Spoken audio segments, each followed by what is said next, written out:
विगत कथारे शोक करिबा ठीक नुह, भविष्यत कथा चिंता करिबा ठीक नुह।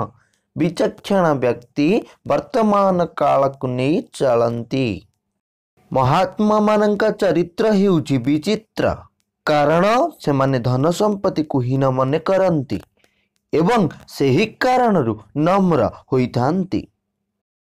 असत्य कथन, साहस, माया, मूर्खता, अतिलोभ, अपवित्रता एवं निर्दयता ये सब स्वामी मानकर स्वाभाविक दोष। जी जहा मनरे अच्छी से ताठरू दूररे रही मध्य दूररे न थाए, किंतु जी जहा मनरे नाही से ता पाखरे थाई मध्य दूररे थाए।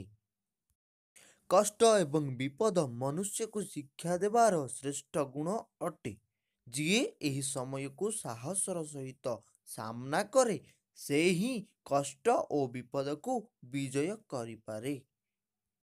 अंध को दुनिया देखा जाए नाही, कामांध को विवेक देखा जाए नाही, अहंकारी को निजठू श्रेष्ठ देखा जाए नाही एवं स्वार्थपर को निजर कौनसी दोष देखा जाए नाही।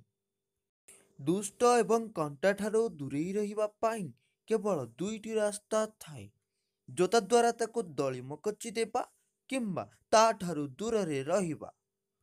जेउ धन अति कष्टरे मिलिबो, धर्म त्याग करिबा द्वारा मिलिबो, शत्रु मानक आगरे नईबा द्वारा मिलिबो, सेही प्रकार धन प्राप्तिर इच्छा न रखिबा दरकार।